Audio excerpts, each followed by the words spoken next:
નમસ્કાર વિદ્યાર્થી મિત્રો, વેલકમ ટુ વેબ સંકુલ। તો વિદ્યાર્થી મિત્રો, તમને ખ્યાલ હશે કે તાજેતરમાં ગુજરાત સરકારના પંચાયત સેવા પસંદગી મંડળના જે વિભાગ છે કે એના દ્વારા ઘણા બધા ભરતીઓ માટે થઈને કેલેન્ડર છે એ આખું તૈયાર કર્યું છે, જેની અંતર્ગત એમ કહી શકાય કે ગુજરાત સરકારના જે કૃષિ વિભાગમાં આવતી મહત્વની પોસ્ટ એટલે કઈ છે ગ્રામ સેવક। આ વિદ્યાર્થી મિત્રો, તમને ખ્યાલ હશે કે ગ્રામ સેવકની ભરતી 2017 થી આ એક પ્રકારની એમ કહી શકાય કે 3-4 વર્ષે છે આવતી હોય છે। એવું નથી કે ભૂતકાળમાં નહોતી। 1952 થી ગ્રામ સેવકનું પદ છે એ દાખલ થયું છે। તો 1952 થી ગ્રામ સેવકનું પદ દાખલ થયું છે, પરંતુ 2017 ની અંદર ગુજરાત સરકારમાં ગ્રામ સેવકની ભરતી છે એ આવી હતી। એના પછી 2022 ની અંદર આવી છે અને હવે ભરતી કેલેન્ડર મુજબ 2026 જાન્યુઆરીમાં માંગણા પત્રક મુજબ 500 જેટલી જગ્યા ઉપર ભરતી થવાની છે। તો પહેલા તો વિદ્યાર્થીઓ તમે તૈયાર થઈ જાઓ કે ભરતી કેલેન્ડર મુજબ જો 2026ના જાન્યુઆરી મંથમાં નોટિફિકેશન આવે છે તો એને સાથે સાથે એક્ઝામનું પણ કીધું છે। શું કીધું છે? એક્ઝામનું, કે એક્ઝામ પણ ક્યારે હશે તમારી? તો કે જુલાઈ 2026 ની અંદર એક્ઝામ હશે અને રિઝલ્ટ પણ ઓગસ્ટ અને સપ્ટેમ્બર 2026માં હશે। તો આજે જ્યારે તમે આ વિડીયો જોઈ રહ્યા છો ત્યારે વિદ્યાર્થી મિત્રો, ગુજરાત સરકારમાં જ્યારે આ ભરતીની તમે તૈયારી કરવા માંગો છો ગ્રામ સેવકની, તો તમને ઘણી વખત મનમાં એવું થતું હશે કે ગ્રામ સેવકની અંદર ક્વોલિફિકેશન શું હોય સાહેબ, ગ્રામ સેવકની અંદર જોબ પ્રોફાઇલ કેવી હોય, એની અંદર સિલેક્શન પ્રોસેસ કેવી હોય, એનો સિલેબસ શું હોય। તો આ વિડીયોને ઇતિથી લઈને અંત સુધી છે એ જોવાનું ચૂકશો નહીં, એટલે તમારા તમામ જે ડાઉટ હશે ગ્રામ સેવકની પોસ્ટ માટેના, એ તમામ ડાઉટ છે એ અહીંયા તમારા છે એ સોલ્વ થઈ જશે। બીજી મહત્વની વાત એ છે કે તમે જ્યારે આ વિડીયો જોઈ રહ્યા છો ત્યારે છેલ્લા 2 દિવસ છે એ બાકી છે, એટલે કે 14 નવેમ્બર 2025ના રાત્રે 12 વાગે આ ઓફર પૂર્ણ થાય છે। સાહેબ, ગુજરાતમાં પહેલી વખત 200 માર્ક્સના અભ્યાસક્રમ સાથે આપણે આ કોર્સ તૈયાર કર્યો છે। કયો? ગ્રામ સેવકનો, જેમાં 100 માર્કનું એગ્રીકલ્ચર ગ્રામ સેવકને લગતું અને 100 માર્કનું એગ્રીકલ્ચર સિવાયનું, એટલે કે જેની અંદર ગુજરાતી ગ્રામર છે, ઇંગ્લિશ છે, ગણિત છે, રિઝનિંગ છે, જનરલ અવેરનેસ સામાન્ય અભ્યાસ છે, જીકે છે, જનરલ નોલેજ છે, જેના બંધારણ, ઇતિહાસ, ભૂગોળ, સાંસ્કૃતિક વારસો, સ્પોર્ટ્સ છે, કરંટ છે, ઇન્ડિયન ઇકોનોમી, આ બધા સબ્જેક્ટ છે। આ બધાયના વિડીયો લેક્ચર્સ તમને, એના મટીરિયલ, એની ટેસ્ટ, આ બધું એપ્લિકેશનમાં મળે છે। તો ખાસ જે એમ કહી શકાય કે ગ્રામ સેવકની તૈયારી કરવા માંગે છે વિદ્યાર્થીઓ, એ ખાસ છેલ્લા 2 દિવસ બાકી છે। 14 નવેમ્બર પછી આ જે પ્રાઇસ છે એમાં બહુ મોટો તમને તફાવત જોવા મળશે। 5 થી 6 હજાર સુધી આ પ્રાઇસ છે એ જોવા મળશે। અત્યારે તમને માત્ર 6 મહિનામાં, જે લોકો 6 મહિના માટે આ કોર્સ રહેશે, એટલે કે આનું નામ છે ગ્રામ સેવક સ્માર્ટ કોર્સ। તમે જ્યારે એમ કહી શકાય કે વેબ સંકુલ એપ્લિકેશન ડાઉનલોડ કરશો એટલે સ્માર્ટ કોર્સની અંદર તમને બતાવશે ગ્રામ સેવક સ્માર્ટ કોર્સ। એમાં બધા ડેમો લેક્ચર્સ પણ મૂકેલા છે, તમે ફોલ્ડરમાં જાશો ને એમ, એટલે એ માત્ર તમને 1999માં મળવા પાત્ર છે અને 1 વર્ષ માટે જો તમે લ્યો છો તો 2999માં મળવા પાત્ર છે। બીજી બાબત એ તમને કહી દઉં કે તાજેતરમાં 112 જેટલી જે ગ્રામ સેવકની દિવ્યાંગો માટે ભરતી થઈ હતી। ઘણા બધા વિદ્યાર્થીઓએ ફોર્મ ભર્યા હશે, ઘણા બધા વિદ્યાર્થીઓને ખ્યાલ હશે કે નહીં હોય એ કહી શકાય નહીં, પરંતુ જે લોકોએ ફોર્મ ભર્યા છે કે પંચાયત સેવા પસંદગી મંડળ દ્વારા 112 જે ગ્રામ સેવકની પોસ્ટ છે, બરોબર છે, એના માટે તાજેતરમાં 8/12/2025 એટલે કે આવનારી 12મા મહિનાની 8 તારીખે આની એક્ઝામ પણ છે। તો આ વિદ્યાર્થી મિત્રો પાસે ઘણો સમય ઓછો છે અને જો એને તૈયારી કરવી છે તો તમે કોર્સમાં જોઈન થઈ શકો છો અને આ કોર્સની અંદર તમે તમારી તૈયારીને આગળ વધારી શકો છો।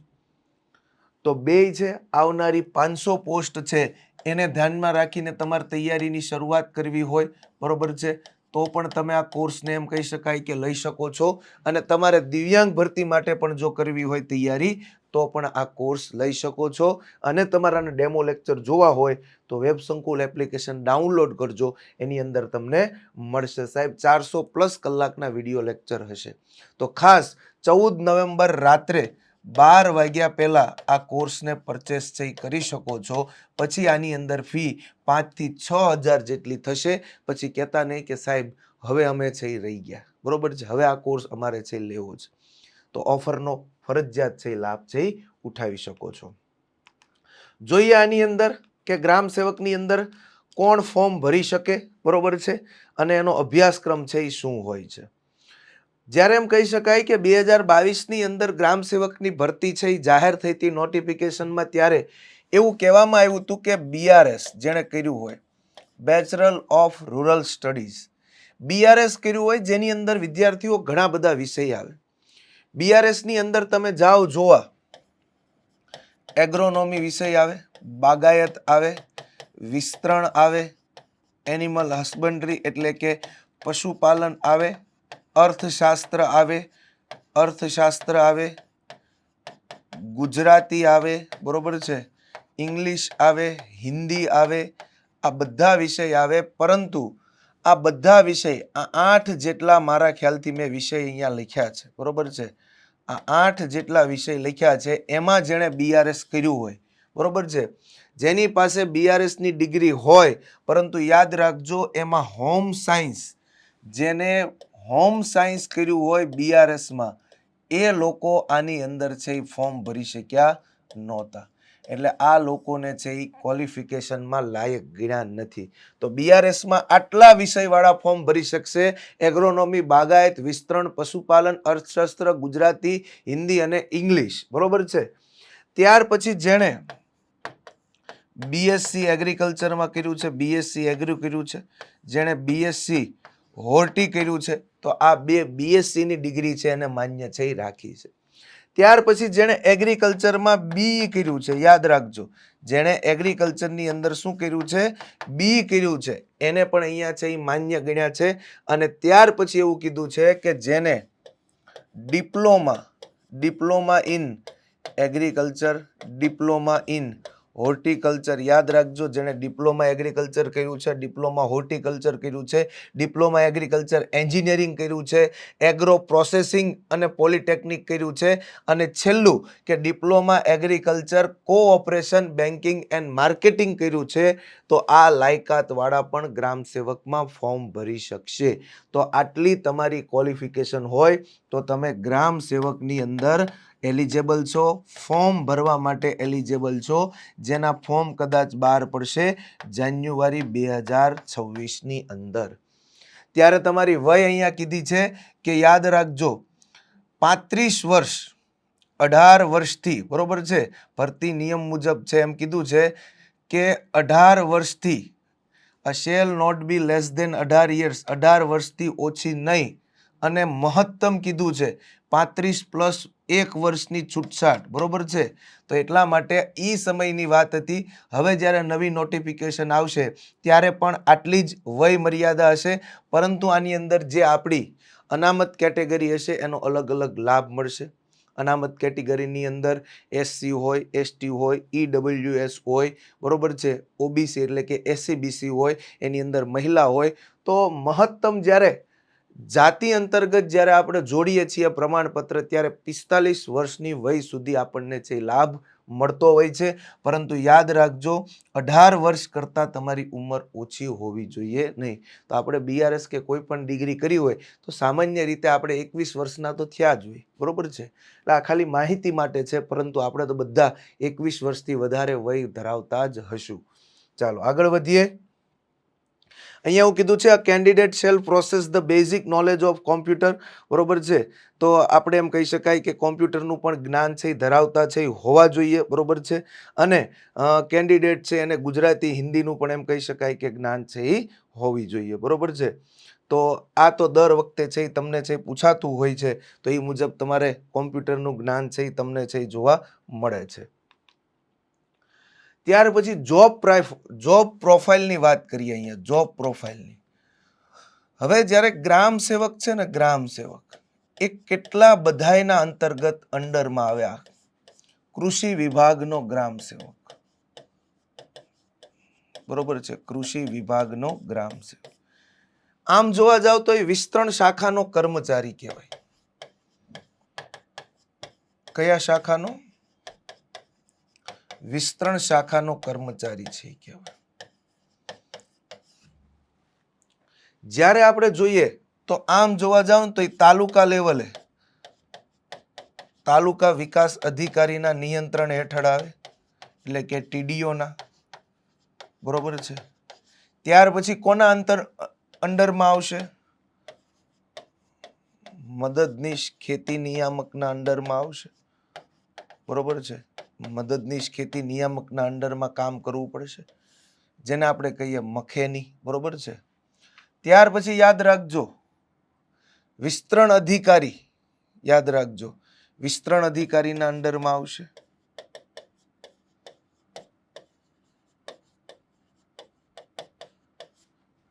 અને ડિસ્ટ્રિક્ટ એગ્રીકલ્ચર ઓફિસરના અંડરમાં છે એ આવશે, એટલે કે એગ્રીકલ્ચર ઓફિસર.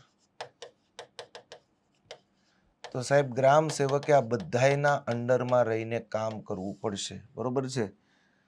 હવે જ્યારે એમ કહી શકાય કે ગ્રામ સેવકમાં તમે નોકરી કરો છો 5 વર્ષ પછી, બરોબર છે, આમ જોવા જાવ તો પહેલા ડીડીઓ આવે. જ્યારે આપણે જિલ્લા લેવલે જોઈએ ને એટલે પહેલા કોણ આવે? ડીડીઓ, ડિસ્ટ્રિક્ટ ડેવલપમેન્ટ ઓફિસર આવે. પછી આવે એક પ્રકારના ડિસ્ટ્રિક્ટ એગ્રીકલ્ચર ઓફિસર આવે. બરોબર છે. ડિસ્ટ્રિક્ટ એગ્રીકલ્ચર ઓફિસર આવે. એની નીચે આસિસ્ટન્ટ એક ડાયરેક્ટર એગ્રીકલ્ચર ઓફિસર હોય, એની નીચે છે આ ટીડીઓ હોય, એની નીચે આ મખેની હોય, એની નીચે ગ્રામ સેવક. આ પ્રકારે એક પ્રકારની ચેનલ હોય. પરંતુ આપણને જ્યારે જોબ પ્રોફાઇલ પૂછે છે, આ પરીક્ષાની દ્રષ્ટિએ પૂછે કે કયા શાખાનો કર્મચારી કહેવાય? વિસ્તરણ શાખાનો. કોના અંડરમાં આવશે? એગ્રીકલ્ચર ઓફિસરના, તાલુકા વિકાસ અધિકારીના નિયંત્રણમાં કામ કરવું પડશે, મદદનીશ ખેતી નિયામકના અને વિસ્તરણ અધિકારીના અંડરમાં કામ કરવું પડશે. અને એને જ્યારે પ્રમોશનની વાત આવે કે પ્રમોશન, તો તમે ખાતાકીય એક્ઝામ આપો છો 5 વર્ષ પછી. બરોબર છે. અને આ ખાતાકીય એક્ઝામની અંદર જ્યારે તમે પ્રમોશનની અંદર આગળ વધો છો તો તમને વિસ્તરણ અધિકારી, બરોબર છે, વિસ્તરણ અધિકારી તરીકે તમને પ્રમોશન છે એ મળવા પાત્ર છે. જ્યારે એમ કહી શકાય કે 2022ની ભરતી થઈ હતી, 2022ની, ત્યારે પગાર છે એ 19,950 હતો. પછી એની અંદર વધારો થયો છે. બરોબર છે. 24,000 થયો છે. બરોબર છે. એટલે કે 24,000 પ્લસ હશે, 24,450 એવું પણ સમથિંગ છે હોઈ શકે. બરોબર છે. તો આટલો પગાર છે, એનાથી 5 વર્ષ તમારે ફિક્સ, 5 વર્ષ ફિક્સ પગારમાં તમારે છે એ જોબ કરવી પડશે.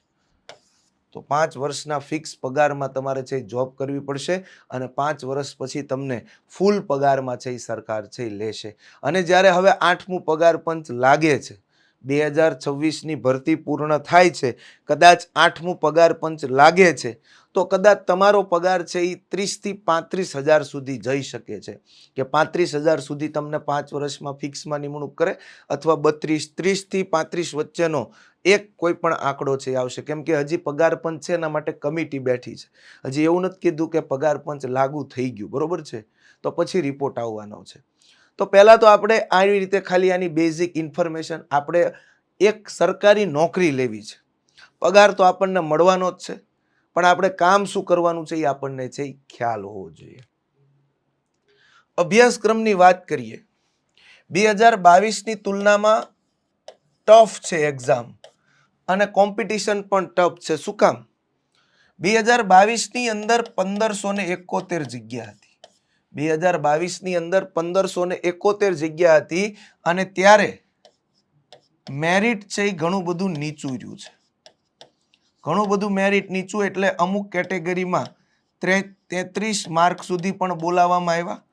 અને આમ મોટા ભાગે 40 માર્ક સુધીના લોકો છે એનો વારો છે એ આવ્યો હતો. સાહેબ 100 માર્કનું પેપર હતું. બરોબર છે. 100 માર્ક્સના પેપરમાંથી 40 માર્ક આવે તો પણ તમે ગ્રામ સેવક માટે એલિજિબલ હતા, જેમાં ઘણી બધી કેટેગરીમાં ન મળતા 33 માર્ક સુધી પણ છે ગયા હતા. હવે આમાં સરકારે ચેન્જીસ કર્યું છે. 2026ની ભરતી છે, 2026ની ભરતીમાં 500 જગ્યાઓ છે સાહેબ, ત્રીજા ભાગની જગ્યા થઈ ગઈ. ક્યાં 1571 જગ્યા અને ક્યાં 500 જગ્યા. 500 જગ્યા છે. 500 જગ્યાની અંદર એવું કીધું છે પેપર 200 માર્ક્સનું રહેશે સાહેબ. 100 માર્ક્સનું ટેકનિકલ, 100 માર્ક્સનું ગ્રામ સેવકનું, અને એના પણ મુદ્દાઓ આપી દીધા છે જે હમણાં હું તમને કહું છું કયા કયા મુદ્દાઓ આપ્યા છે 100 માર્ક્સમાંથી. 100 માર્ક્સનું એટલે કે ટેકનિકલ અને 100 માર્કનું નોન ટેકનિકલ એટલે કે જનરલ અવેરનેસ, સામાન્ય અભ્યાસ, જનરલ નોલેજ એટલે કે GK, Gujarati grammar, English grammar, general mathematics, સામાન્ય ગણિત, રિઝનિંગ અને ડીઆઈ ડેટા ઇન્ટરપ્રિટેશન. તો આટલી વસ્તુ કીધી છે અને 200 માર્ક્સ છે એના. અને આ 200 માર્ક્સમાંથી તમારે જો પાસ થવું હોય તો 40% તો મિનિમમ લાવવા પડશે. 40% માર્ક્સ લાવવા પડશે. શું લાવવા પડશે? માર્ક્સ. તો આ વખતે પંચાયત સેવા પસંદગી મંડળે એવું કીધું છે કે તમારે કોઈ પણ કેટેગરીની અંદર તમે 40% માર્ક્સ ફરજિયાત લાવશો તો જ ક્વોલિફાય ગણાશો. જે અહીંયા નહોતું એ અહીંયા છે એ કરી દીધું છે. એટલે આપણે સમજી લેવાનું કે આપણે 200 માંથી 40% માર્ક્સ છે એ લાવવાના છે તો જ આપણે પાસ છે એ ગણાશું. અને જગ્યા ખાલી રહેતી હશે પરંતુ આપણે ક્વોલિફાય નહીં હોય 40% માર્ક્સમાં તો સરકાર ન પણ લે, એવું પણ બની શકે. પરંતુ કોમ્પિટિશન ટફ છે એટલા માટે યાદ રાખજો 500 જગ્યાઓ છે અને ફોર્મ ભરાશે મેક્સિમમ 20 થી 25,000 છે. બરોબર છે, 20 થી 25,000 તો ફોર્મ ભરાશે. ગયા વખતે એટલા હતા તો સ્વાભાવિક રીતે છે એમાં વધશે, ઘટશે તો નહીં. બરોબર છે. ચાલો, આ અભ્યાસક્રમ છે નવો 200 માર્કનો અભ્યાસક્રમ છે. ગયા વખતે 100 માર્ક્સનો હતો એટલે આ ડિફરન્ટ છે. બરોબર છે. હવે જોઈએ આ અભ્યાસક્રમની અંદર સિલેક્શન પ્રોસેસની અંદર એક જ તમને કીધું છે 200 માર્ક્સનું પેપર છે. બરોબર છે. પેપર ગુજરાતીમાં જ છે, યાદ રાખજો. પેપર છે એ ગુજરાતીમાં જ છે. પેપર ગુજરાતીમાં જ છે. બીજી શું બાબત? તો બીજી મહત્વની એ બાબત છે કે આની અંદર જે ઇંગ્લિશ આવવાનું છે, આ 200 માર્ક્સની અંદર જે અહીંયા આપણને કીધું છે કે આ ઇંગ્લિશ 20 માર્કનું છે એ જ અંગ્રેજીમાં હશે. જે ઇંગ્લિશ વિષય આપણને પૂછવાના છે 20 માર્કનો, એટલે કે જે ગ્રામર પૂછશે ને, એક્ટિવ પેસિવ પૂછે, ડાયરેક્ટ ઇનડાયરેક્ટ પૂછે, બરોબર છે, નાઉન પૂછે, પ્રોનાઉન પૂછે, તો આ જે છે એ 20 માર્કનું ખાલી અંગ્રેજી ભાષામાં રહેશે. બાકી બધું તમને એમ કહી શકાય કે શેમાં? ગુજરાતી માધ્યમમાં જ રહેશે. એટલે એ બાબતે ચિંતા કરતા નહીં. એક જ પેપર છે, એક જ પેપર છે. એવું નથી કે પહેલા પ્રિલિમ છે પછી મેન્સ છે, એવું કોઈ વસ્તુ નથી. બરોબર છે. પ્રિલિમ મેન્સ ક્યાંય આમાં જોવા મળતી નથી. બરોબર છે. તો આમાં જોવા મળતી નથી. એક જ પેપર છે. એક પેપરથી તમારું સિલેક્શન છે એ નક્કી થશે. જેના માટે કહી દીધું છે કે જાન્યુઆરીમાં ભરતી બહાર પડશે, જુલાઈમાં એક્ઝામ લેશું અને ઓગસ્ટ થી સપ્ટેમ્બરમાં રિઝલ્ટ આપશું. તો આવી આપણને જાહેરાત કરી છે. એટલે સિલેક્શન પ્રોસેસમાં કહું છું કે માત્ર ને માત્ર યાદ રાખજો કે એક જ પેપર છે એ જોવા મળશે. સિલેબસ અહીંયા ડિટેલ્સની અંદર તમને લઈ જાઉં છું. તો પહેલું જ અહીંયા આપણને એમ કહી શકાય કે કીધું હતું કે ક્યાંક આ જે જૂના સિલેબસ મુજબ છે, બરોબર છે, તો general awareness and general knowledge જે અહીંયા 20નું છે અહીંયા આપણને કેટલાનું કીધું છે? 35નું કીધું છે. કેટલાનું છે? 35નું. જેની અંતર્ગત તમને ઉંમર સંબંધિત પ્રશ્નો, લોહીના સંબંધો એ જોવા મળશે.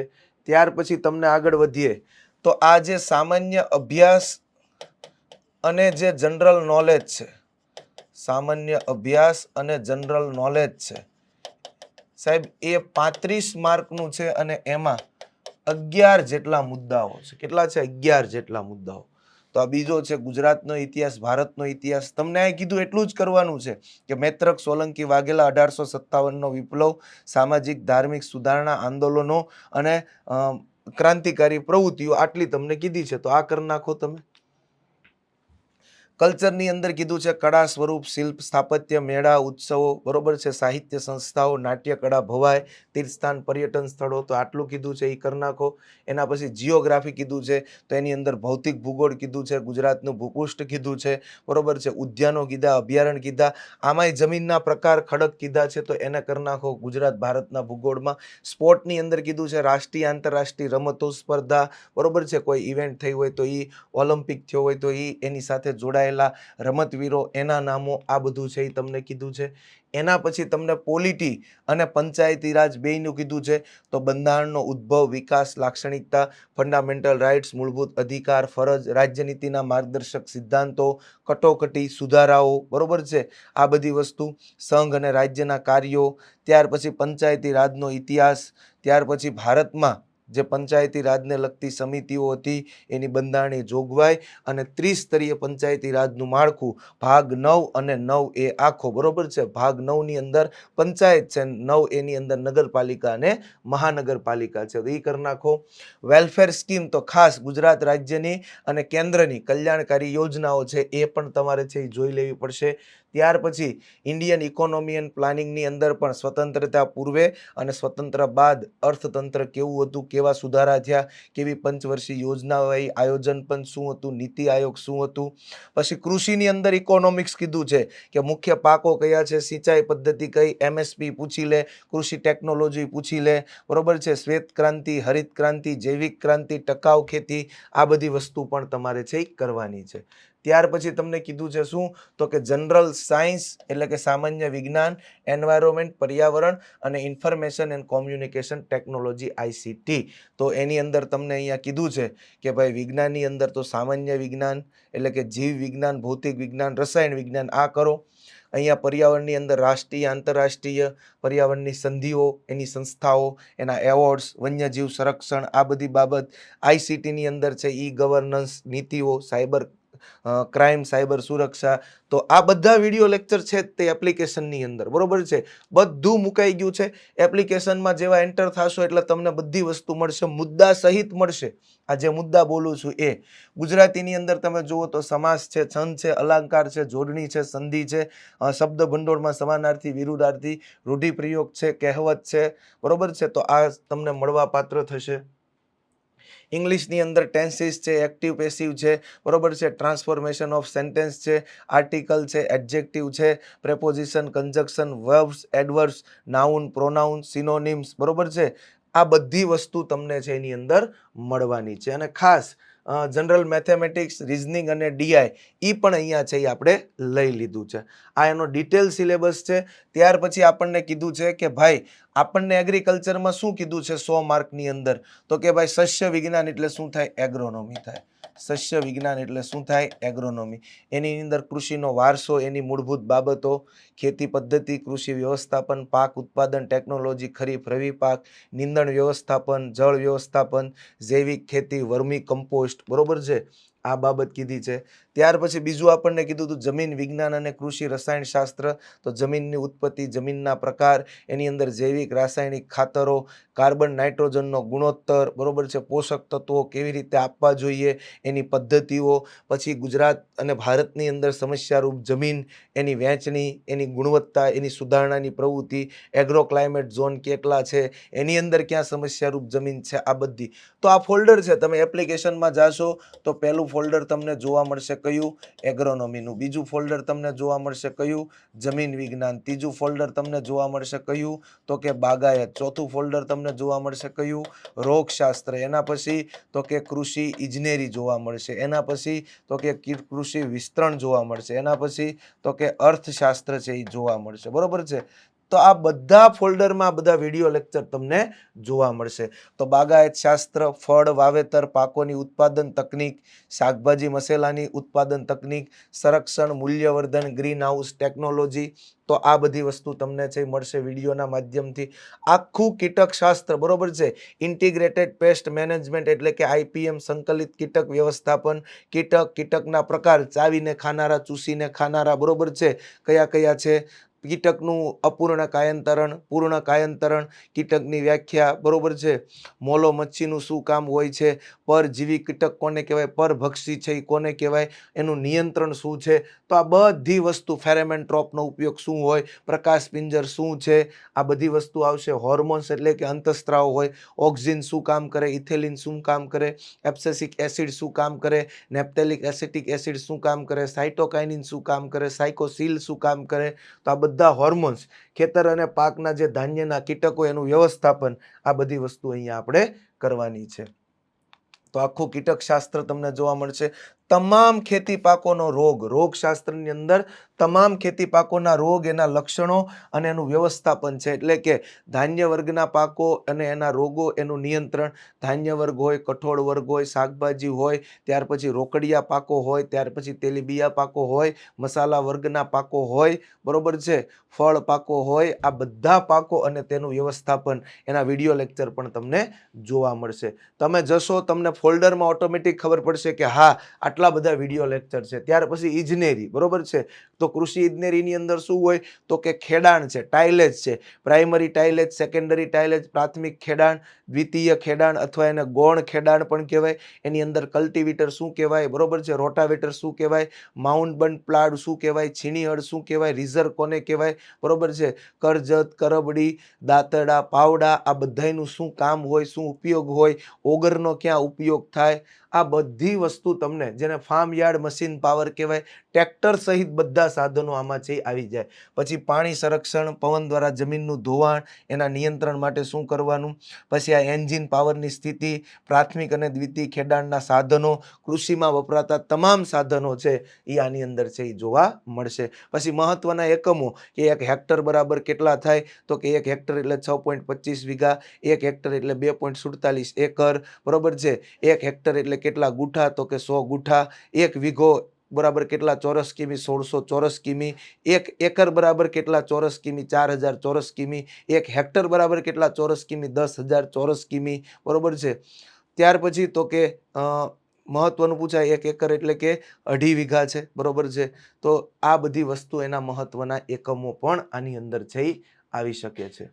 કૃષિ વિસ્તરણ શું છે, વિસ્તરણ શબ્દનો અર્થ શું થાય, સ્ટ્રેચ હાઉસ, વિસ્તરણનો ઉદ્દેશ શું, વ્યક્તિનો વિકાસ, વિસ્તરણના પિતા કોણ, જેપી લેંગન્સ, ભારતમાં વિસ્તરણના પિતા કોણ, તો કે KN સિંઘ, બરોબર છે. વિસ્તરણની અંદર અલગ અલગ બધી પદ્ધતિઓ, રિઝલ્ટ ડેમોન્સ્ટ્રેશન, મેથડ ડેમોન્સ્ટ્રેશન, એના માધ્યમો, બરોબર, સમાચાર પત્રનો ક્યાં ઉપયોગ થાય, પેપરનો, puppet show, folder, television, phone, મુલાકાત, આ બધા કયા માધ્યમો છે, કેવી કે શું છે, બરોબર છે, એની અંતર્ગત આવતા બધા કેન્દ્રો.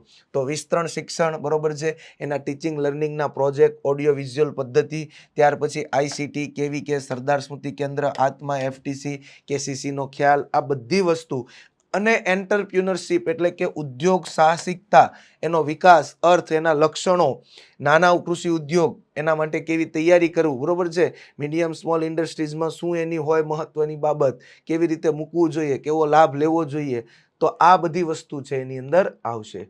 અને ત્યાર પછી છે કૃષિ અર્થશાસ્ત્ર. તો કૃષિ અર્થશાસ્ત્ર, બરોબર છે, કે ખેડૂતો છે એને કેવી વ્યાખ્યામાં આપણે લઈ શકીએ, સીમાંત ખેડૂત કોને કહેવાય, નાનો ખેડૂત કોને કહેવાય, મોટો ખેડૂત કોને કહેવાય, ત્યાર પછી આ ખેડૂતને કેટલું ધિરાણ છે મળી શકે, લોન છે એ કેવી હોય, ખેડૂત છે એની ઉપર છે માલ છે તો એની અંતર્ગત શું પ્રોસેસ હોય છે, ત્યાર પછી સેવાઓ છે તો આ સેવાઓ મળે છે, એનો ફાયદો થાય છે કે નથી થતો, બરોબર છે. તો આ બધી બાબતો છે એ કૃષિ અર્થશાસ્ત્રની અંદર તમને જોવા મળશે. તો અર્થશાસ્ત્ર પણ મહત્વનું છે.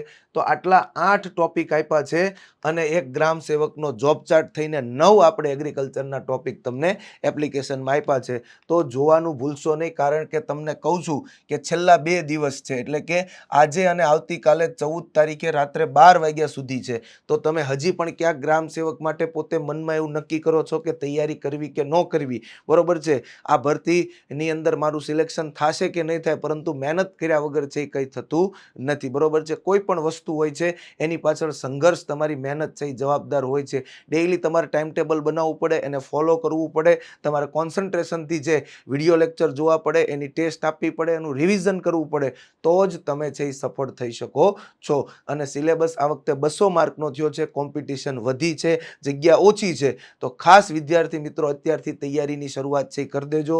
ટૂંક સમયમાં જાન્યુઆરીમાં ભરતી રિલીઝ થશે અને આ પ્રાઇઝની અંદર વધારો થાય એ પહેલાં જો તમે અત્યારે કોર્સને છે એ પરચેસ કરો છો તો માત્ર 1999માં તમને 6 મંથ મળે છે અને 2999માં તમને 1 વર્ષ છે એ મળે છે. તો ખાસ વિદ્યાર્થી મિત્રો તમે આની અંદર જાઓ, ફ્રી ડેમો લેક્ચર જુઓ, તમે કન્ટેન્ટ જુઓ અને પછી એપ્લિકેશનની અંદર કોર્સને પરચેસ કરો. તો વિદ્યાર્થીઓમાં આટલું કહીને આજના અહીંયા લેક્ચરને છે એ વિરામ આપીએ. તો ગ્રામ સેવકની ભરતીમાં જે લોકો એલિજિબલ હોય, કઈ તો કે લાયકાત પ્રમાણે, તો એ લોકો ચોક્કસથી પોતાની તૈયારીની છે એ શરૂઆત કરી દો અને તૈયારીની શરૂઆતમાં તમને વેબ સંકુલનો આવડો મોટો ઓફરનો છે એ લાભ મળે છે. 14 નવેમ્બર 2025ના રાત્રે 12 વાગ્યા પછી આની અંદર 5 થી 6 હજાર જેટલી પ્રાઇસ તમને છે એ જોવા મળશે. તો ચોક્કસથી તમે આનો લાભ લ્યો, ઓફરનો, તૈયારીની શરૂઆત કરો અને છે એ સફળ થાઓ. મળીએ મિત્રો નેક્સ્ટ લેક્ચરમાં. ત્યાં સુધી જય હિન્દ, જય ભારત.